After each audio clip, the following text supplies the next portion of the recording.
마가복음 6장 1절에서 6절 제가 공독하도록 합니다. 예수께서 거기를 떠나사 고향으로 가시니 제자들도 쫓으니라. 안식일이 되어 회당에서 가르치시니 많은 사람이 듣고 놀라 가로되 이 사람이 어디서 이런 것을 얻었느냐. 이 사람의 받은 지혜와 그 손으로 이루어지는 이런 권능이 어찌 됨이냐. 이 사람이 마리아의 아들 목수가 아니냐. 야고보와 요셉과 유다와 시몬의 형제가 아니냐. 그 너희들이 우리와 함께 여기 있지 아니하냐 하고 예수를 대적한지라. 예수께서 저에게 이르시되 저희 선지자가 자기 고향과 자기 친척과 자기 집 외에서는 존경을 받지 않음이 없느니라 하시며 거기서는 아무 권능도 행하실 수 없어 다만 소수의 병인에게 안수하여 고치실 뿐이었고 저희의 믿지 않음을 이상히 여기셨더라. 이에 모든 촌에 두루 다니시며 가르치시더라. 아멘. 마가복음 6장을 이제 또 새롭게 시작합니다. 강의 설교를 듣는 것은 참으로 쉽지 않은 일입니다. 오늘 우리 시대처럼 긴 문장을 이렇게 읽기 어려운 시대, 미디어와 이런 시각적인 문화가 너무나도 급격하게 발달이 되면서 글로 기록되어 있는 이러한 문장들을 차근히 읽어가고 그 글의 흐름과 문맥에서 나타나지는 그 내용의 의미와 의도를 잘 파악해서 그것을 우리 안에 간직하는 이러한 성경 읽기가 또 그렇게 설명되어지는 또 강의와 또 설교들을 듣는 것이 오늘 우리 시대에 자극적이고 시각적인 또 단편적인 이러한 문장이 팽배한 우리 시대에 상당히 어려운 이 과제입니다.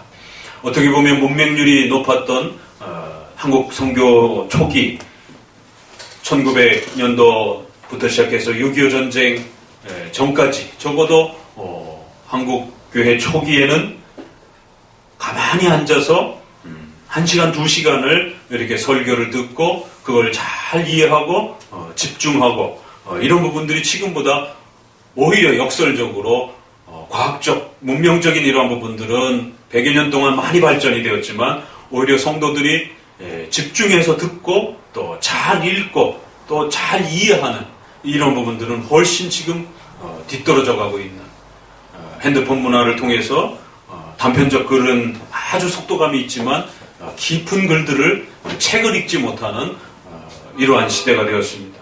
그래서 더더욱 장로교회의 아주 중요한 틀이 되고 있는 성경을 전체적으로 설명해주는 이러한 강해 설교가 오늘 우리 시대에 더 인기가 없어져 버리는.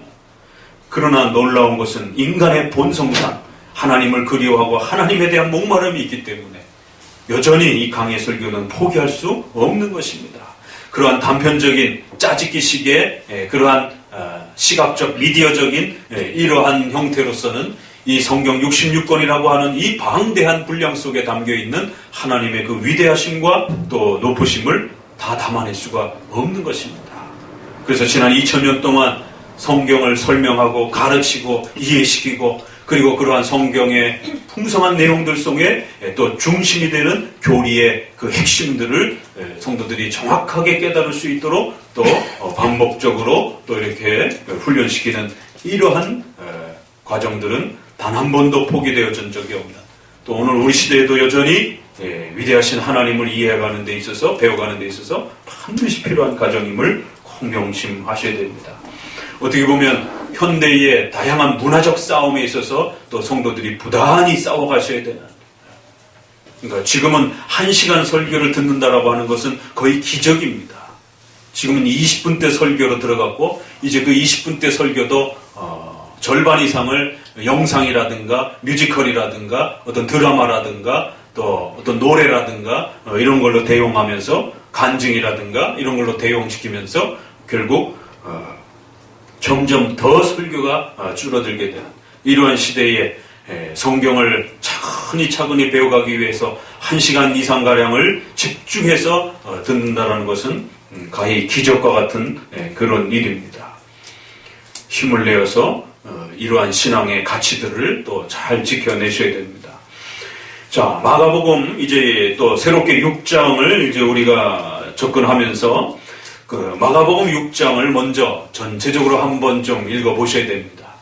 집에서 미리 예습할 때 오늘 설교 구절만 읽고 오시면 그것도 감사하지만 적어도 6장 전체에서 그 본문이 포함되어 있는 적어도 그 장 하나 정도는 좀 충분히 읽어보시면서 이 6장 전체 안에서 오늘 첫 시작하는 또 이러한 본문은 어떤 의미로 위치해 있는 것인가, 또 마가복음 전체 안에서 또 보시면 좋겠지만, 그래서 여러분들이 마가복음 강해 설교가 이제 끝날 때쯤에는 벌써 우리가 시작한 지가 이게 한 2년 가까이가 벌써 이렇게 1, 2년 된 것 같은데, 마가복음 끝날 때쯤이면 적어도 마가복음을 한 1년에 한두 번 정도는 통독하는, 그래서 이제 마가복음 끝나실 때 정도는 한 10번 정도는 이렇게 마가복음이 읽혀질 수 있는.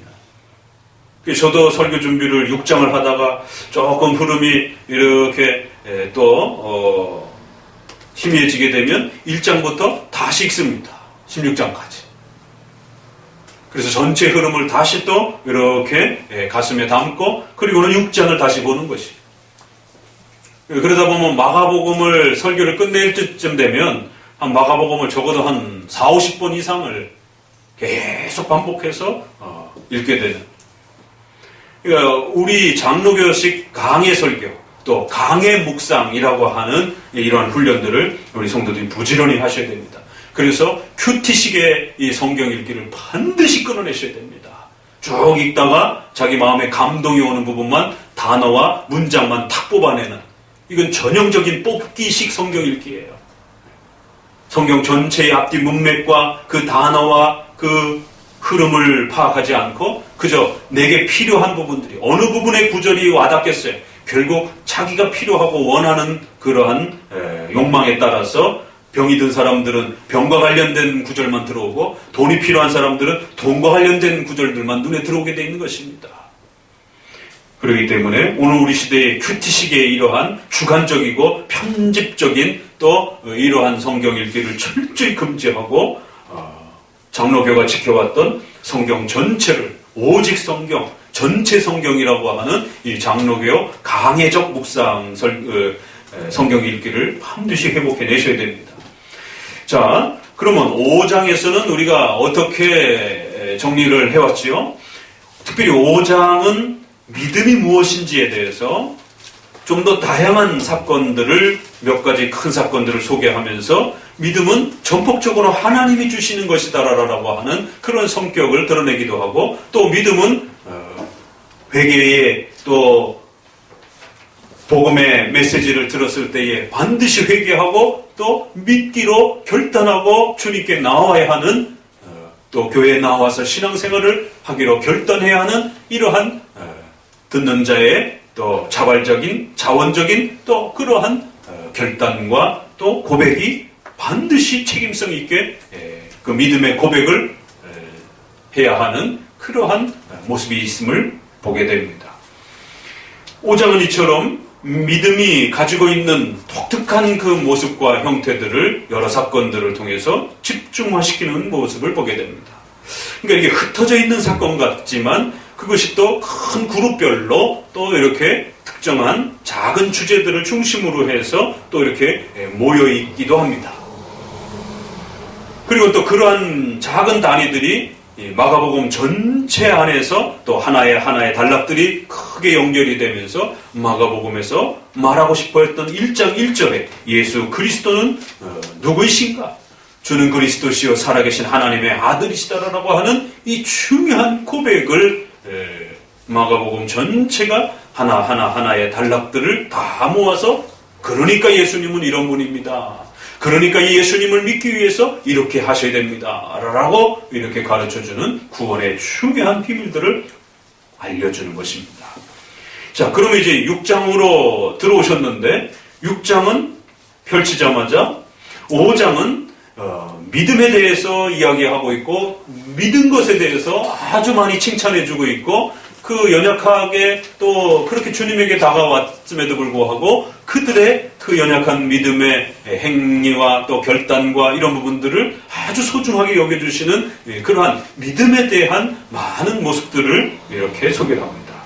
그런데 6장은 시작하자마자 믿지 않음을 아주 이상히 여기셨더라. 오늘 제목과 관련된 구절이기도 합니다. 결론의 구절이기도 합니다. 믿지 않음에 대해서 아주 분통히 여기셨더라라는 표현이기도 합니다. 우리 번역에는 이제 이상하게 여겼다라고 이렇게 좀 더 이렇게 부드럽게 표현되어 있지만 믿지 않음을 아주 너무너무 기가 막혀 하셨더라. 너무너무 놀라워 하셨더라. 당연히 믿어야 되는데도 불구하고 믿지 않는 아주 그들의 강팍함과 악함에 대해서 너무 당혹스러워 하셨더라. 너무 화가 나셨더라. 너무 이상히 여기셨더라. 이런 표현입니다. 결국 6장을 우리는 새롭게 시작하자마자 예수님의 그 고향에 있었던 많은 예수님을 더 잘 이해할 수 있었고 예수님이 어떤 분인지를 더 많이 들었던 또 예수님의 이야기들을 더 많이 들었던 또 예수님이 행하시고 기적을 베푸셨던 많은 일들을 더 많이 가까이서 볼 수 있었던 그러한 사람들이 오히려 더 믿지 않는 이 기가 막힌 현실에 대해서 믿음의 불신앙의 문제를 강력하게 책망하고 혹독하게 책망하시는 그러한 장면으로 6장은 시작합니다. 자, 그러면 조금 봅시다. 12제자의 파견들이 조금 나오고요. 그 다음에 요 사건은 조금 흐름에서 이렇게 좀 동떨어져 있는 것 같기는 하지만 일단 12제자의 파송 사건이 소개가 되고 그 다음에 세례 요한의 죽음이 나옵니다. 이에 예수님의 이름이 드러난지라 이러면서 그러니까 예수님의 이름이 본격적으로 드러나기 시작하니까 제일 먼저 나타난 반응이 뭐라고요? 그 예수님을 증거한 첫 증인이었던 세례 요한을 죽여버리는 것이에요. 그러니까 6장을 시작하자마자 6장의 첫 포문은 예수님의 고향에 있었던 사람들이 예수님을 거부하고 믿지 않았던 이런 불신앙에 대해서 엄중하게 책망을 합니다. 그리고는 그 복음을 증거하기 위한 제자들의 파송을 잠깐 다루고 나서는 그리고는 이제 예수님이 본격적으로 곳곳에서 여기저기 지역에서 예수님이 누구신지에 대해서 드러나기 시작하니까 그 예수님에 대한 반응들이 이렇게 나타나더라는 거죠. 예수님을 증거했던 첫 제자 바로 세례 요한을 죽이는 장면이 그래서 결국 이 세례 요한의 죽음에 대한 장면은 예수님을 거부하는 가장 대표적이고 가장 악한 모습으로 불신앙의 아주 대표적인 그러한 행동으로서 6장에 담겨져 있는 것을 보게 됩니다. 그리고는 쭉 넘어가셔서 30절을 보세요. 사도들이 예수께 모여 자기들의 행한 것을 가르친 것을 낱낱이 고하니 이러면서 이제 사도들이 돌아와서 그들이 열심히 복음을 전했는데 이제 어떤 일이 있었는지들을 이야기하자 여기에 오병이어 사건이라고 하는 이제 그 백성들에게 점심을 놀라운 역사를 통해서 먹이는 사건이 소개가 됩니다. 그런데 오병이어의 이 사건은 그리스도의 아주 놀라운 사건이잖아요. 떡 5개와 물고기 2마리로 5,000명을 먹이는 음식이 줄어들지 않는 이런 엄청난 역사들이 일어납니다. 그러니까 이것은 아주 그리스도의 굉장히 놀라운 기적적인 사건입니다.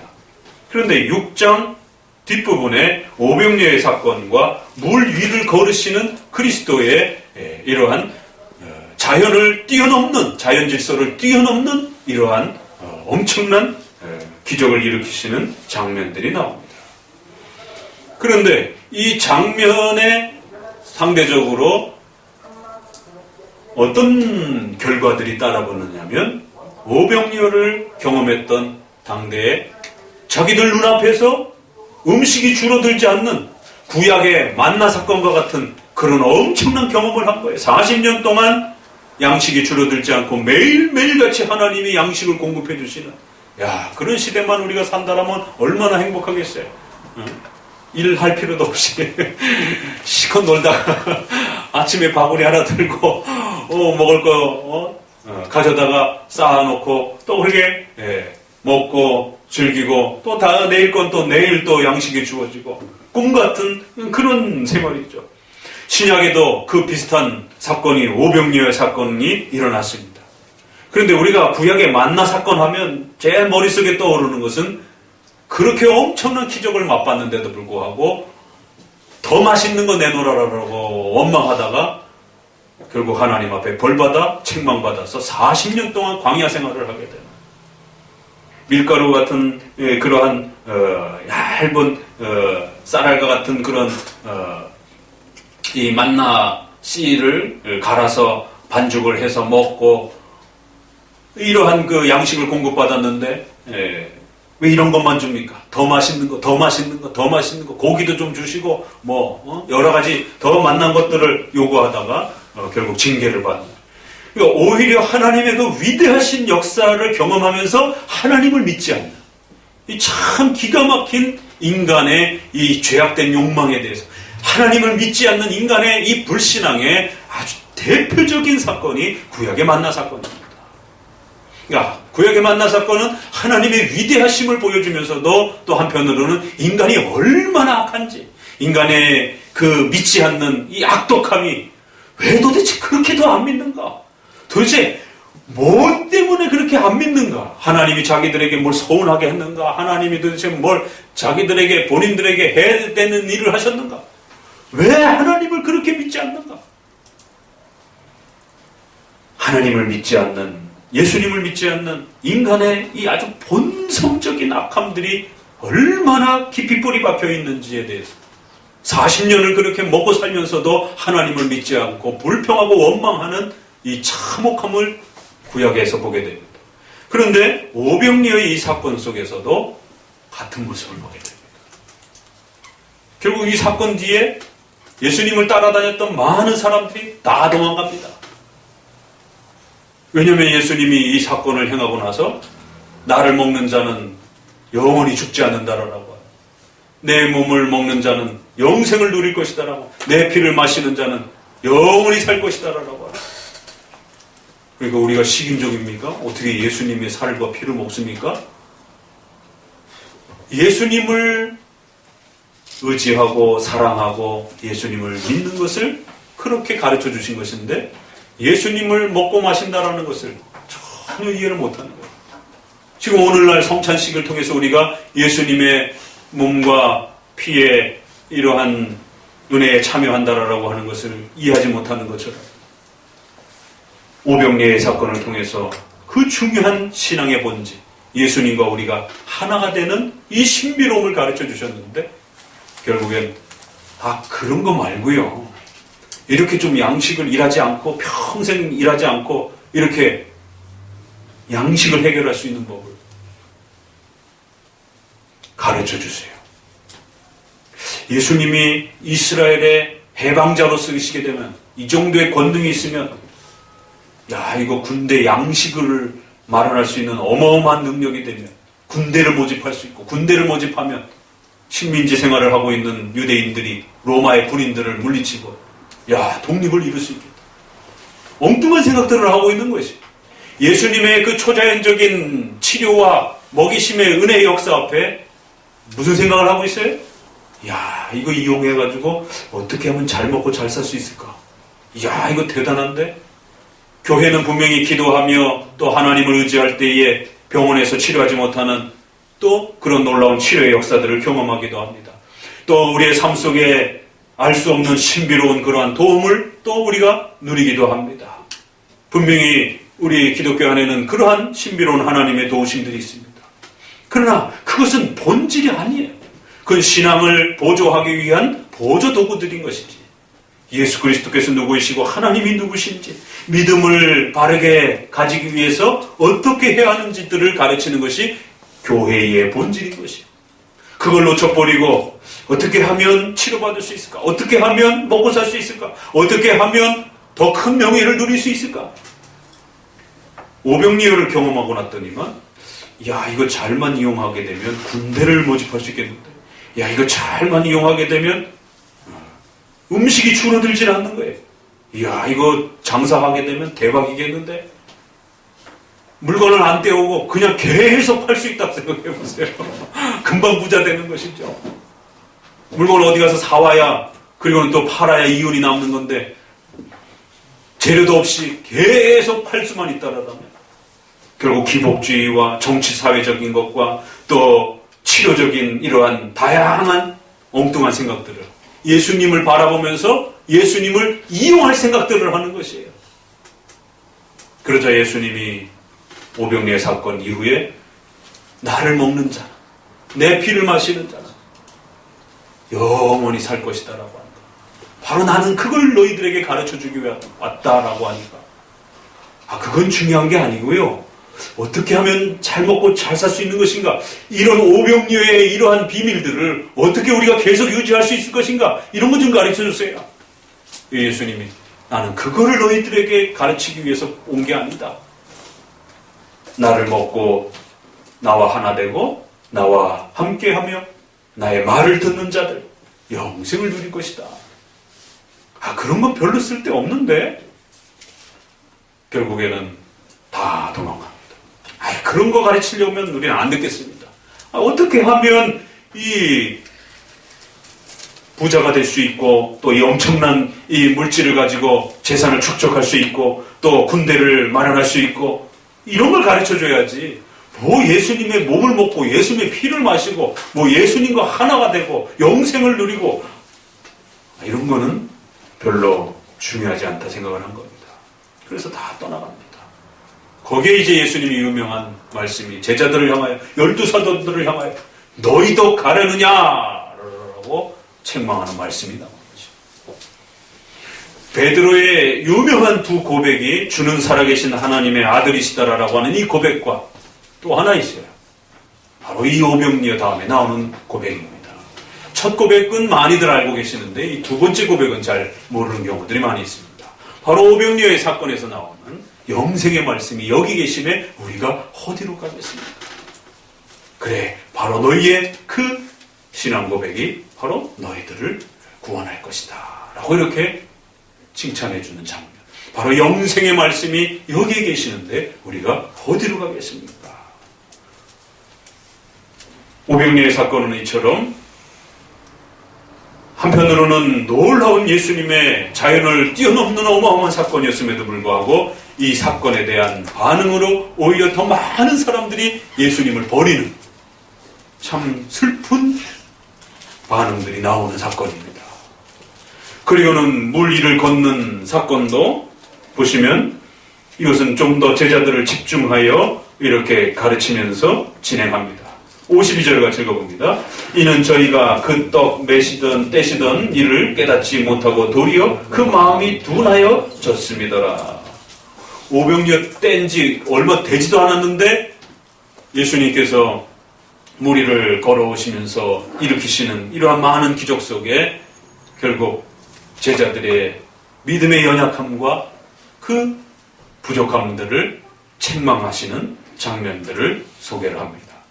자, 6장은 이처럼 우리가 몇 사건만 이렇게 단편적으로 있는 사건들 같지만 그 사건 하나하나들이 좀 더 가까운 그런 그 형태로 모여졌을 때는 불신앙에 대한 아주 혹독한 책망이 집중되어 있는 것들을 보게 됩니다. 왜 믿지 않는가에 대한 다양한 형태의 사건들을 이렇게 소개하면서 믿지 않는 다양한 모습들을 소개하고 믿지 못하는 다양한 이유들을 소개하고 믿지 않는 다양한 강팍함들을 소개해 내시는 것을 보게 됩니다. 자, 그러면 대략 한 6장 정도는 불신앙에 대한, 믿지 않는 것에 대한 그런 여러 형태들과 이유들을 좀 더 집중해서 모아주고 있는 것을 보게 됩니다. 그러면 5장은 어떻지요? 5장은 믿음의 모습과 또 믿음의 정의와 또 믿음의 다양한 그 모습들을 소개해 주면서 믿음이 얼마나 귀한 것인지들을 이렇게 뭉쳐놓고 있는 것을 보게 됩니다. 그래서 마가복음은 이렇게 5장, 6장이 믿음에 대한 모습과 불신앙에 대한 부분들이 아주 상호 교차하면서 믿음이 얼마나 중요한 것인지에 대해서 결국 말하고 싶어 하는 것을 보게 됩니다. 그리고는 이제 7장 7장으로 넘어가서는 바리새인들과 대상이 좀 더 바뀌면서 바리새인들이 이 기독교 신앙을 남용하고 망가뜨린 것에 대한 좀 더 변증적인 또 이러한 내용으로 또 상황이 바뀌게 됩니다. 자, 5장, 6장 이처럼 믿음이 무엇인지, 그 믿음이 변형되고 남용이 되었을 때 또 믿지 않는 그 악함에 대해서 또 이렇게 한편으로는 6장에서 소개하고 5장에서는 연약하고 부족하지만 예수님께 나와서 예수님을 믿고 싶어하고 또 그 예수님이 믿음을 주시는 이러한 다양한 모습들을 통해서 믿음의 이 소중함들을 그려내는 것을 보게 됩니다. 자, 그럼 오늘은 그 첫 번째 사건으로서 고향에 돌아오셨는데 이제 그 고향 사람들이 예수님을 믿지 않고 오히려 예수님을 조롱하는 이 장면들을 통해서 오늘 우리 시대에도 여전히 예수님을 믿지 않고 예수님을 조롱하고 어떤 많은 이유들 때문에 예수님에 대해서 더 가까이 나아가지 못하는 다양한 불신앙에 대한 이런 모습들을 들여다보셔야 되고 찾으셔야 되고 또 그럼 우리들에게 있어서는 이러한 불신앙들은 없는지, 물론 불신자여서 신자로 넘어오는 그러한 첫 단계는 또 신자들은 넘어왔습니다. 그래서 이제 예수님을 믿기 시작했습니다. 그러나 아직 여러분들은 예수님을 충분히 다 이해하신 건 아니에요. 이제 첫 발을 띈 겁니다. 예수님에 대한 많은 이야기들이 성경에 소개가 되어져 있고 그 예수님을 알아가면 알아갈수록 우리는 더 풍요로운 하나님의 위대한 은혜들을 마음껏 누리게 되는 것입니다. 그러면서 믿음이 함께 자라가는 것입니다. 그런데 여러 가지 이유 때문에 신자들에게 있어서조차도 그 풍성한 예수님의 이 모습들을 더 많이 배워가지 못하게 하는 수많은 또 방해거리들이 또 수많은 또 그러한 불신앙의 또 이러한 내용들이 어떤 것들이 있는지들을 또 6장을 통해서 잘 살펴보셔야 됩니다. 또 불신앙을 가지고 있는 사람들은 이 6장의 이러한 장면들을 통하여 불신앙에 대한 엄중한 책망과 하나님의 또 징계 앞에서 불신앙이 얼마나 무서운 거고 또 그 불신앙의 대가가 얼마나 참혹한 것인지에 대해서 또 두려워하며 예수 그리스도를 믿는 것이 얼마나 중요한 것인지들을 또 깨달아 가야 하고 배워가셔야 하는 것입니다. 자, 6장 2절을 같이 먼저 읽어보도록 합니다. 2절 안식일이 되어 회당에서 가르치시니 많은 사람이 듣고 놀라되 이 사람이 어디서 이것을 얻었느냐 사람의 받은 지혜와 그 손으로 이루어지는 능력이 어찌되느냐. 예, 불신앙의 여러 가지 모습들 중에 특별히 오늘 첫 사건은 고향에 와서 고향 사람들로부터 대접을 받지 못하는 이 장면을 보게 됩니다.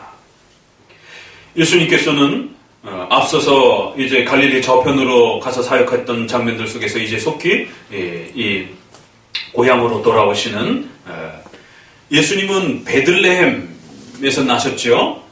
일단은 좀 기본 구조는 알고 계셔야 됩니다. 베들레헴은 이렇게 북쪽과 아래쪽에 있을 때 북쪽에 큰 성경은 바다라고도 표현하기도 하고 번역에 호수라고도 번역하고 큰 호수가 있죠. 갈릴리 호수가 있습니다. 그리고는 요단강이라고 하는 이런 물줄기로 이렇게 타고 내려오면서 아래쪽에 그 유명한 사해가 소금기가 많아서 물에 들어가면 몸이 뜬다라고 하는 TV에서 많이 봤을 거예요. 그 사해가 이렇게 또 작은 호수처럼 구성이 되어 있어요. 그래서 큰 호수와 작은 호수를 중심으로 해서 북쪽과 남쪽으로 이렇게 나눠지게 됩니다. 그 북쪽은 갈릴리 중심으로 해서 예수님의 초기 사역들이 이 북쪽에서 다 이루어집니다. 그리고 이제 예수님이 십자가에 돌아가시기 직전에는 이 예루살렘에서 돌아가셔야 되기 때문에 남쪽으로 내려오셔서 이제 본격적인 사역들을 행하십니다. 자, 그러면 유대 베들레헴은 유대 땅은 이 아래쪽 예루살렘을 중심으로 해서 남쪽 지방입니다. 그래서 우리가 예수님의 탄생 장면들을 보게 되면 예수님이 유대 베들레헴에서 베들레헴이라는 곳에서 예수님이 태어났죠. 출생지를 따지자면 베들레헴이 고향입니다. 그러나 예수님께서 이렇게 출생하는 그 과정 중에 피신하여 다니시는 이러한 모습들을 보고 또 결국에는 어디로 피신해 가시냐면 나사렛이라는 동네로 피신을 해 가십니다. 그래서 남쪽에서 애굽으로 이렇게 내려갔다가 어디로 피신해 올라가시냐면 북쪽 지방으로 결국 아기 예수님을 모시고 요셉과 마리아가 나사렛이라는 동네, 그러니까 갈릴리 지역이라고 하는 이 지역에 가서 피신하여 사시는 것을 보게 됩니다. 그리고는 거기서 어린 시절을 자라게 되고, 그리고 이제 30세 전후로 해서 이 지금 소개되어지는 많은 내용들은 갈릴리 그 주변에 가버나움이라고 하는 이러한 동네를 중심으로 해서 북쪽 사역이 거의 이루어집니다. 그러니까 갈릴리 호수를 건너갔다 와 또 그 주변에 왔다 갔다 이러면서 그 지역 중심이 가버나움이라고 하는 지역을 중심으로 해서 모든 사역들이 이루어지고, 그 근처에 나사렛이라고 하는 예수님의 어린 시절에 또 이렇게 동네가 있는 것입니다. 그리고 원 출생지는 남쪽 유다의 베들레헴이라고 하는 것이 있고, 결국 예수님의 마지막 십자가 사건은 이 남쪽의 예루살렘, 이 베들레헴 쪽으로 내려오셔서 결국 돌아가시는 것을 보게 됩니다. 자, 그러면 예수님이 고향으로 이렇게 돌아오셨다 이렇게 되면 가버나움 사역 지역도 있지만 좀 더 이쪽으로 더 오셔서 고향인 나사렛이라고 하는 동네로 오신 것입니다. 그러다 보니까 예수님뿐만 아니라 예수님의 일가 친척들, 또 예수님의 형제들 훤히 다 잘 알고 있는 것이. 그래서 오늘 3절에서는 어떻게 표현하냐면 마리아의 애들 목수가 아니냐.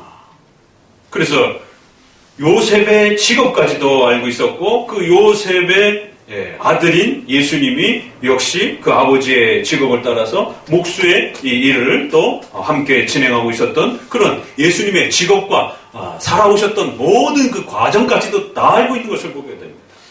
그리고는 그 형제들을 또 소개합니다. 야고보가 누구죠? 야고보서의 주인공입니다.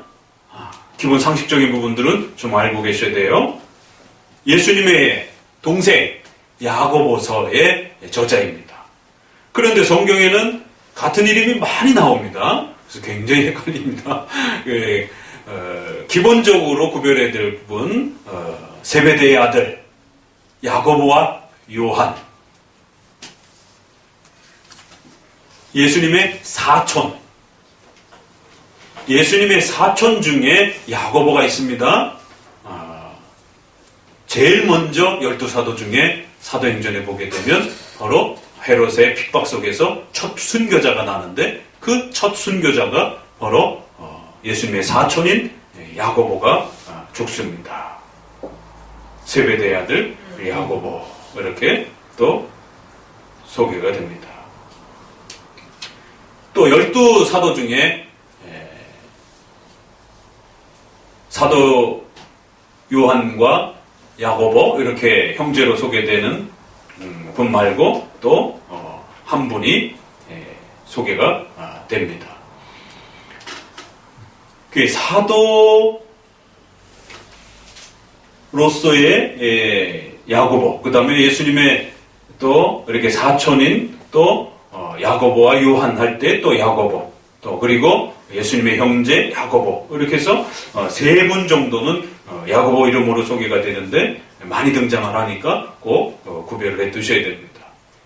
유다, 가론 유다가 대번 생각이 났는데, 이렇게 조상 이름을 빌려서 이렇게 많이 쓰기 때문에 지금 미국도 이렇게 조상 이름을 많이 쓰잖아요. 아버지 이름을 그냥 그대로 이렇게 갖다 쓰기도 하고, 이런 게 서양에서는 자연스럽기 때문에 이 성경의 배경이 되고 있는 유대적 배경에서도 역시 이런 예수님의 이런 형제들의 이름이 조상들의 이름과 또 비슷한 이름들이 계속 겹쳐 있습니다. 유다서의 저자입니다.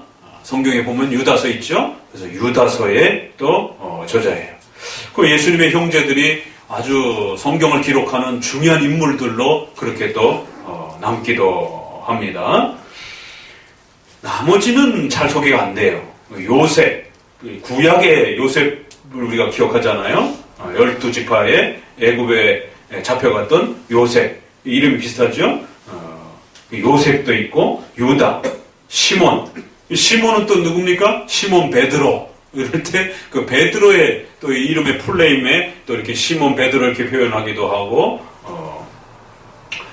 시몬이라고도 이렇게 부르기도 하는 또 그런 이름을 또 비슷한 이름이 또 시몬 이렇게 또 있고, 그리고 그 너희들 이름은 누군지 소개가 안 돼 있어요. 자, 이처럼 예수님의 가족과 그 내용을 아주 훤히 다 잘 알고 있는 것이에요. 그러니까 더 예수님을 안 믿는 거예요. 자기들 고향 지역에 가장 낮은 수준의 직업 생활을 하고 있던 그러한 사람이 어느 날 갑자기 메시아라고 이렇게 등장을 하게 되면 나는 신이다 이러면 믿을 수 있겠어요? 그건 믿기 쉽지 않습니다. 어떻게 믿을 수 있겠어요? 한편으로는 이해가 되면서도 한편으로는 이스라엘 백성들이 장차 오실 메시아에 대한 그 소망을 갖고 있었고, 또 하나님께서 계속해서 그 메시아가 올 것이다라고 하는 이 약속을 끊임없이 가르쳐 주셨음에도 불구하고, 또 그리고는 그 예수님이 오셔서 일반 선지자들 외에 더 놀라운 그런 일들을 행하시면서 앞섰던 선지자들하고는 또 다른 분으로서 그렇게 보여지면서 수많은 그러한 권능들을 나타내셨고, 또 수많은 가르침들을 그렇게 가르쳐 주셨음에도 불구하고 고향 사람들은 예수님이 자기들이 너무 잘 아는 그러한 배경을 갖고 있다라고 하는 그 이유 때문에 예수님을 믿지 않는 것을 보게 됩니다. 그래서 예수님은 이 말씀을 마지막으로 책망의 말씀으로 던집니다. 선지자가 자기 고향과 자기 친척과 자기 집 외에는 존경을 받지 않음이 없느니라. 오히려 다른 데서는 많이 존경을 받고 있음에도 불구하고 오히려 더 잘 알고 있다라고 하는 그 고향에서는 선지자들이 오히려 존경을 받지 못하는, 그러니까 구약에도 여전히 선지자들이 고향에서 잘 아는 사람들 곁에서 그런 대접을 받았던 것에 대한 그 사건을 끄집어내면서 왜 가장 가까이 있는 사람들이 더 잘 믿지 못하는가? 오히려 더 잘 믿고 선지자가 더 많이 가르쳐주고 활동도 많이 하고 그랬으면 그 선지자를 더 존중하고 그랬어야 될 텐데, 더 가까이 있는 사람들이 더 그 선지자를 알아보지 못하고 존경하지 않고, 그래서 무시하고 그 선지자가 하는 행동과 말들에 대해서 외면하고 그랬던 구약의 이 모습들을 끌어다가 역시 예수님에 대해서도 동일하게 이렇게 주변 고향 사람들이 예수님을 무시하는 그러한 모습으로 책망을 하는 것을 보게 됩니다. 그리고는 결국 그렇기 때문에 이 믿음 없음 때문에 예수님은 결국 아무 권능도 행하지 아니하시고 오직 몇 명의 그러한 병자들만을 고쳐주셨을 뿐이다. 결국 그들의 불신앙은 어떤 결과를 맞이했다고요? 그들의 삶 속에 구원의 영광스러움을 누리는 이 기회를 놓쳐버렸고, 더 나아가서는 그들의 삶의 필요를 해결해주는 수많은 또 이러한 치료 사역과 또 고침 사역의 혜택들을 누리지 못하는, 당대에는 병원과 의료와 이런 부분들이 많이 제한되어 있었기 때문에 예수님은 이러한 치료 사역들을 통해서 많은 혜택들을 그렇게 베풀어 주셨던 것이고, 또 자신이 하나님의 아들이심을, 신이심을 더욱 이런 많은 초자연적 사건들을 통해서 보여주셨던 것입니다. 결국 이들의 불신앙의 대가와 결과는 예수 그리스도를 알아보지 못하고, 또 하나님의 위대한 구원의 이 혜택들을 누리지 못하고, 또 그들의 삶에 하나님의 도우심과 보호하심들을 누리지 못하는 심각한 비참함과 또 이 안타까운 모습들을 이렇게 그들의 불신앙 때문이었다라고 그렇게 마무리를 하고 있는 것을 보게 됩니다. 그리고는 마지막 메시지로서 예수님이 그들의 믿지 않음에 대해서, 그들의 불신앙에 대해서 아주 통탄히 여기셨다라고, 아주 불쾌히 여기셨다라고, 그들의 불신앙에 대해서 아주 속상해 하셨다라고 그렇게 마지막 결론을 내립니다. 자, 그러면 이제 우리는 물어야 됩니다. 왜 도대체 예수님을 더 많이 알고 더 잘 이해하고 더 충분히 예수님의 많은 사역들을 봤을 텐데 왜 믿지 못하는 것일까?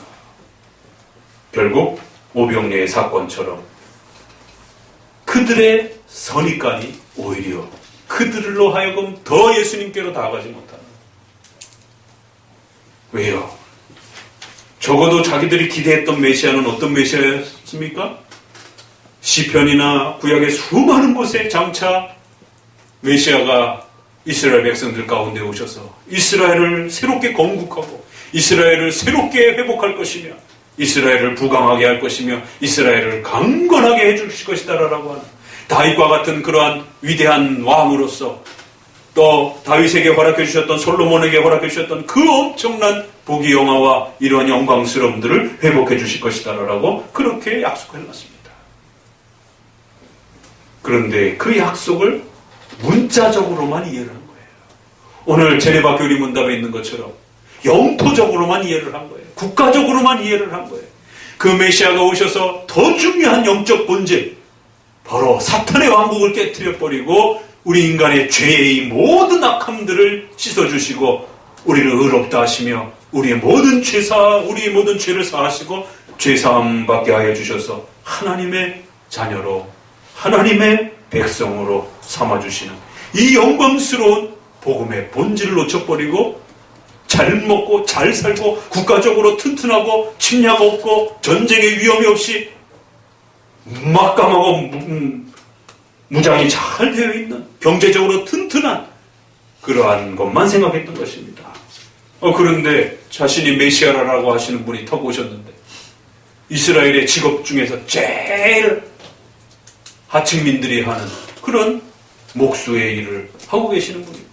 그의 가족들과 형제들을 보아도 아주 볼품없고 결국 그들이 기대했던 로마의 식민지로부터 자기들을 해방시켜 줄 수 있는 부귀영화와 또 국가적인 막강한 힘을 만들어 줄 수 있었던 그러한 왕을 기대했는데 자기들 눈앞에는 너무 연약하고 너무 부족하고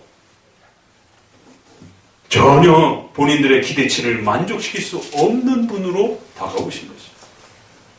우리는 오늘 이 고향의 사람들이 예수님을 알아보지 못하고 오히려 예수님에게 더 가까이 나오지 못하는 예수님을 더 많이 그렇게 소개받았음에도 불구하고 예수님께 오히려 더 나오지 못하는, 그래서 오히려 더 예수님을 조롱하고 비난하고 예수님을 밀어내는 이런 궁극적 원인이 도대체 어디 있는 것인가?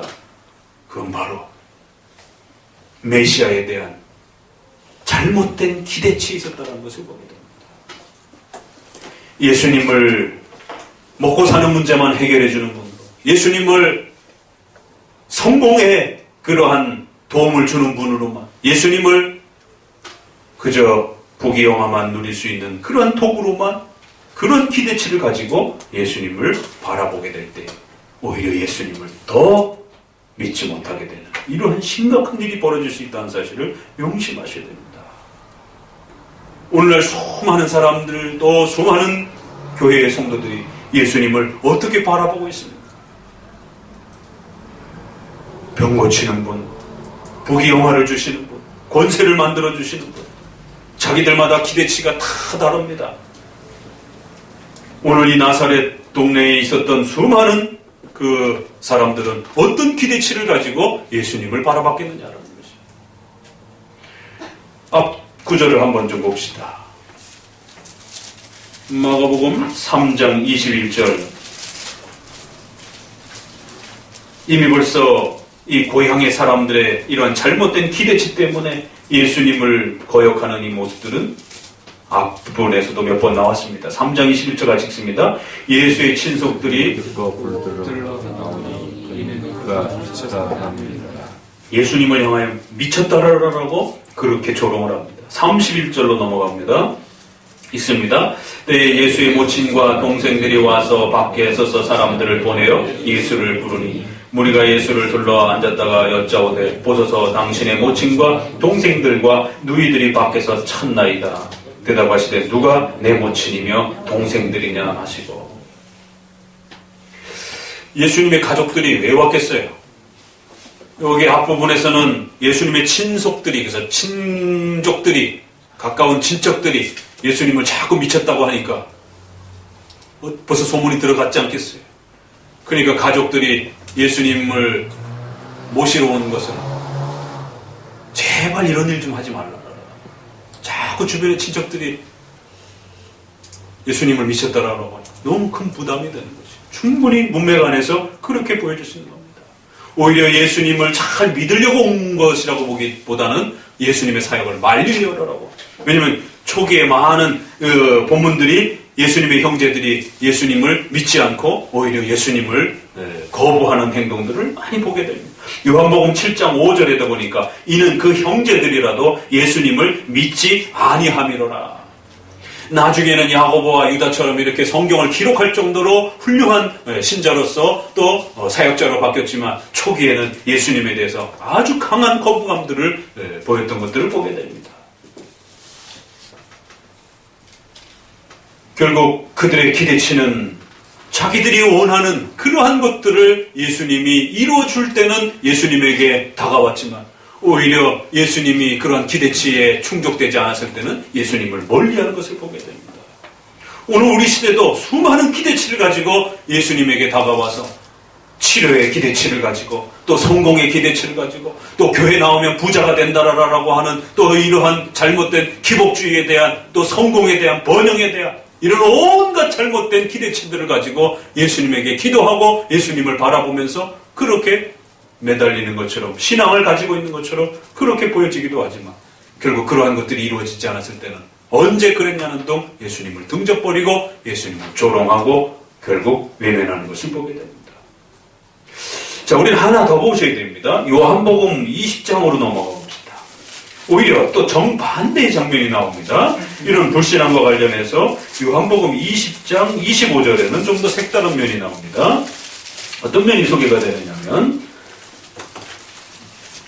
요한복음 20장 25절 읽어봅니다.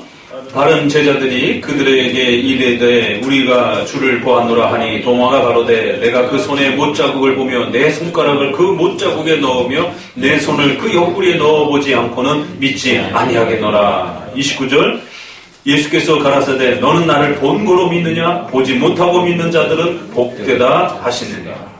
유명한 그 도마의 사건이죠. 그 예수님이 부활하고 난 이후에 도마는 그 자리에 없었어요. 그래서 주변 사람들이 예수님이 부활했다 그러니까 내가 직접 그 옆구리와 손가락에 그 창자국에 손을 내가 넣어서 만져보지 않고서는 내가 절대로 믿을 수 없다.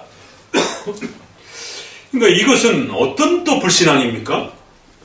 불신앙의 다양한 면들이 나타날 수 있는 것이에요. 여기에서는 또 예수님을 너무 육신적인 모습으로만 붙잡으려고 하는 그러한 잘못된 또 이러한 기대치를 보게 됩니다.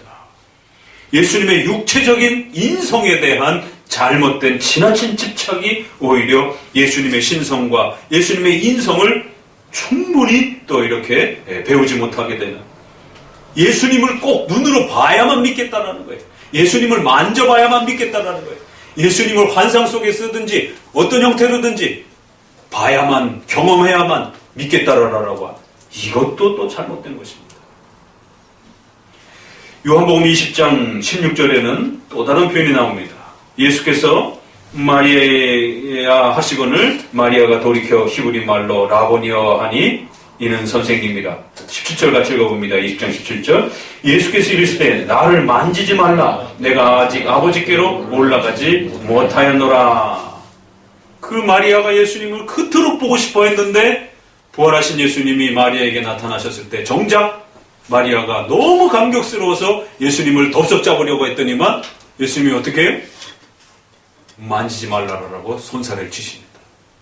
이 장면은 굉장히 좀 독특한 장면입니다. 왜 예수님이 만지지 못하겠을까? 다른 장면에 보게 되면 예수님이 갈릴리 바다에 나타나셔서 제자들이 고기 잡고 있을 때에 그들에게 생선을 구워가지고 같이 나눠 먹는 장면도 나옵니다. 엠마오로 가던 제자들에게는 또 나타나셔서 그들하고 대화하면서 그들하고의 많은 또 친밀감을 형성을 하시기도 하시고, 기도하는 다락방에 또 찾아오셔서 또 제자들하고 친밀한 또 만남을 나누시기도 하고, 여러 만남들을 또 이렇게 만나시는데, 이 제일 먼저 찾아왔던, 무덤에 찾아왔던 이 여인에게, 그 갈급했던 여인이 예수님을 보자마자 확 잡으려고 하니까 예수님이 뒤로 물러나시면서 못 만지게 하는 거죠. 예수님의 몸을 만지고 안 만지고의 문제는 아니에요. 다른 장면들을 보게 되면 예수님이 같이 이렇게 부활한 육체 속에서 성도들을 만나는 장면들이 있기 때문에 예수님의 몸을 만지면 갑자기 전기가 찢어지고 와서 기절할까봐 못 만지게 한 겁니까? 예수님의 부활하신 육체는 너무 거룩하기 때문에 그런 건 아니에요. 여기엔 다른 문제가 있다는 것이죠. 마리아는 여전히 도마와 같이 육체적인 그 예수님만을 만지고 느끼고 보고 하는 방식으로 예수님을 느껴보지 아니하면 마치 예수님이 아닌 것처럼 여기엔 또 다른 또 불신앙이 있었던 것입니다. 지나치게 예수님의 인성에만 집착되어 있는 또 마리아의, 그래서 예수님의 몸이든 다리든 팔이든 만져보지 않고서는 이게 진짜 예수님의 부활하신 예수님인가를 신뢰하지 못하는 또 다른 또 부활하신 예수님에 대한 불신앙을 또 보게 됩니다.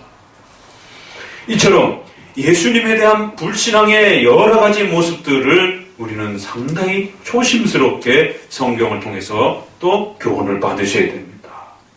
아, 이럴 수도 있구나. 예수님은 어떤 분이십니까? 신성과 인성을 가지신, 한 인격의 신성과 인성을 가지신 분이시죠. 이걸 우리가 이성 1인격이라고 말합니다. 신이신 예수님이, 하나님이신 예수님께서 우리의 죄를 대신 짊어지시고 십자가에 죽으시기 위하여 이 땅에 성육신, 인간의 몸을 가지시고 이 땅에 오신 것이 인성을 취하셨다. 그래서 신이 인성을 취하신 이런 놀라운 분입니다. 그래야 신성과 인성을 한 인격, 한 분이 신과 인성의 이 두 성품, 두 본성을 한꺼번에 가지고 계시는 놀라운 그런 분으로 우리에게 소개가 됩니다. 자, 그러면 세 번째로 우리가 한 걸음 더 나아가서 왜 예수님을 믿지 못하는가? 예수님을 거부하고 조롱하는 수많은 그러한 잘못된 행동들 중에 특별히 우리가 더욱 조심해야 되는 것은 이처럼 예수님이 어떤 분이신지를 제대로 이해하지 못해서 결국 예수님을 부분적으로만 이렇게 편향되게 곡해하고 남용하고 또 오류를 일으키는 이러한 수많은 또 오해들을 조심하셔야 됩니다. 특별히 이것은 우리가 마가복음 전체를 통해서 성경 전체를 통하여 예수님은 어떤 분이신가 라고 했을 때 신성과 인성을 한 인격에 가지고 계시는 이성 1인격의 예수님, 우리를 위하여 십자가에 죽으셔야 하기 때문에 인성을 가지시고 반드시 인간으로 이 땅에 오셔야 되는 거예요. 그러나 그분은 신이신 것입니다. 하나님이신 것입니다. 그래서 신성과 인성을 한 인격에 동시에 가지고 계신 것입니다. 그러다 보니까 이제 이 부분을 깊이 있게 이해하지 못했을 때 교리적으로 많은 혼란들이 벌어집니다. 예수님의 십자가의 죽으심이 인성으로만 죽으신 것입니까? 예수님이 우리를 위하여 중보하신 것이 인성으로만 중보하신 것입니까? 잘 집중해서 대답해 보시고 고민해 보시기 바랍니다. 종교개혁 이후에 예수님의 신성과 인성에 대한 이 신비로운 연합에 대한 이해를 잘못해서 많은 오류들이 나타나기 시작했습니다. 어떻게 신이 십자가에 그러한 고통과 아픔을 당하실 수 있는가? 예수님이 우리를 위하여 십자가에 짊어지신 것은 인성으로만 그렇게 중보하신 것이다. 이건 상당히 위험한 가르침입니다. 예수님이 우리를 위하여 중보하실 때는 신성과 인성을 함께 갖고 계시기 때문에, 비록 예수님은 신이시기 때문에 신이 죽는 건 아니에요. 그럼에도 불구하고 십자가에 못 박혀 죽으실 때에 그 인성의 고난을 받으시면서 또 그 신성도 함께, 그 인성과 함께 우리를 위하여, 우리의 죄사함을 위하여 중보자로 서 계시는 것입니다. 비록 죽는 것은 인성이 죽는 것이라 할지라도, 그 인간으로 오신 그 육체가 죽는 것이라 할지라도 우리를 중보하시는 중보자로서의 사역은 신성과 인성을 함께 계신 한 분 예수님이 우리를 위하여 중보하신 것입니다. 신성은 중보하지 않는다라고 하는 이런 회개한 가르침들이 교회사 속에 등장을 했습니다.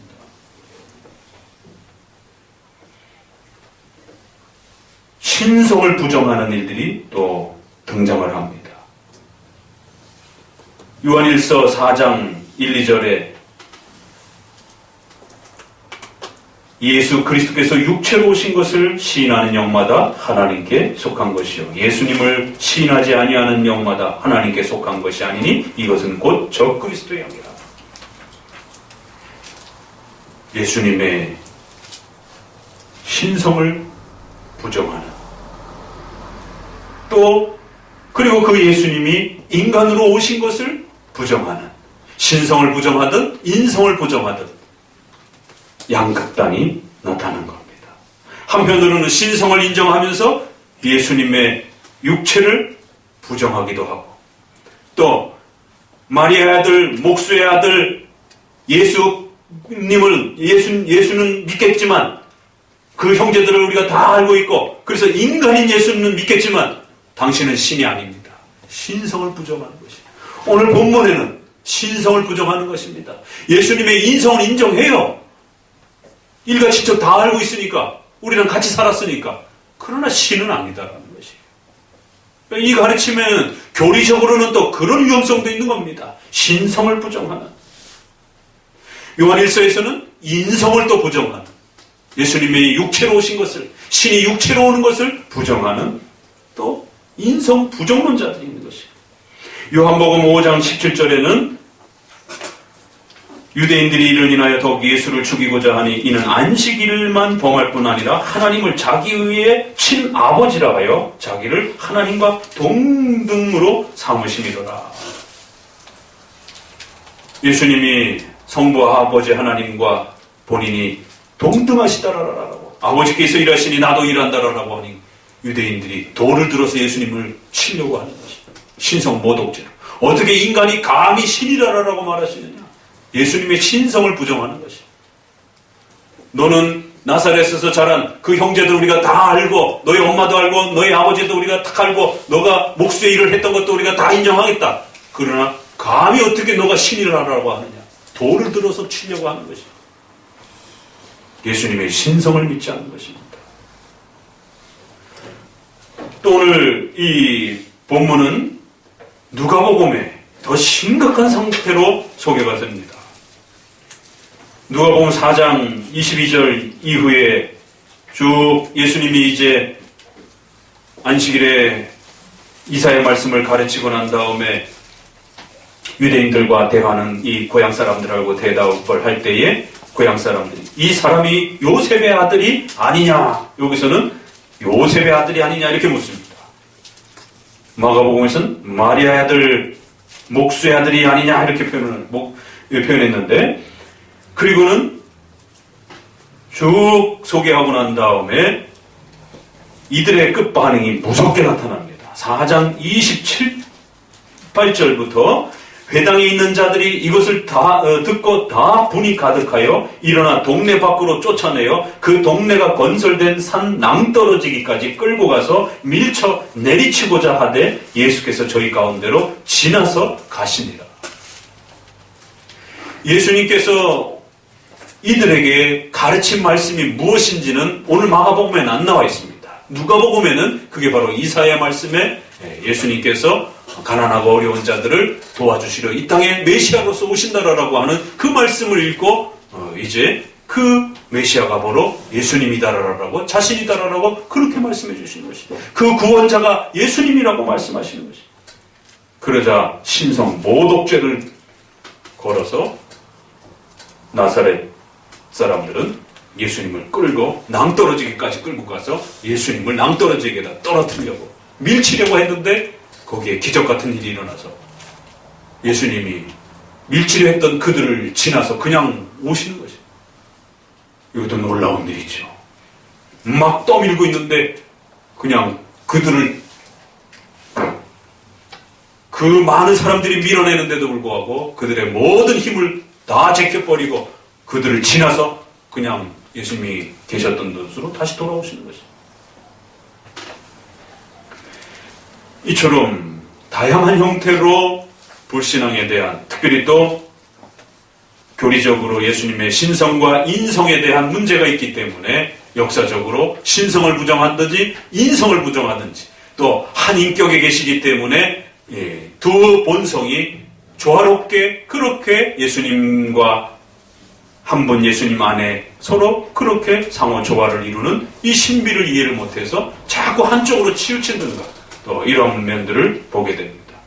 그래서 중보자의 사역을 잘못 이해한다든가, 선지자직, 제사장직, 왕직에 대한 이런 부분들을 또 잘못 이해한다든가, 또 오늘날에는 예수님의 십자가의 죽으심과 피 흘리심과 예수님의 순종에 대한 이런 부분들을 또 최근에는 예수님의 순종을 어떻게 이해할 것인가 관련해서 능동 순종, 수동 순종 이렇게 나눠서 우리의 또 가르침에 있어서는 좀 더 그 순종의 풍요로움들을 더 풍성하게 설명하기 위해서 능동적 순종과 수동적 순종으로 나눠서 율법에 순종하시는 부분들을 좀 더 능동적인 그리스도의 적극적인 그런 순종으로 소개하기도 하고, 또 십자가에 못 박혀 죽으시는 그러한 하나님의 뜻에 순종하시는 그리스도의 모습을 또 수동적인 또 그러한 순종으로 구별해서 또 그 풍성함들을 더 가르쳐 왔던 것이 전통적인 또 기독교의 그리스도에 대한 소중한 가르침들이었습니다.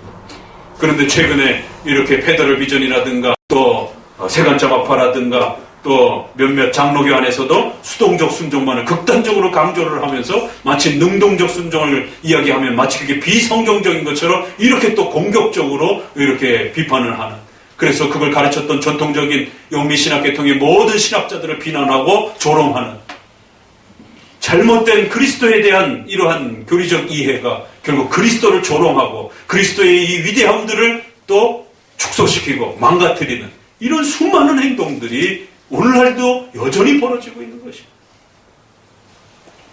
다양한 방식의 그리스도에 대한 불신앙과 또 그리스도에 대한 그 풍성함들을 우리에게 가르쳐줬던 그 소중한 내용들을 자기 입맛대로 재단을 해서 자기가 원하는 부분만 가지려고 하는 또 이런 행태들도 잘못된 것입니다.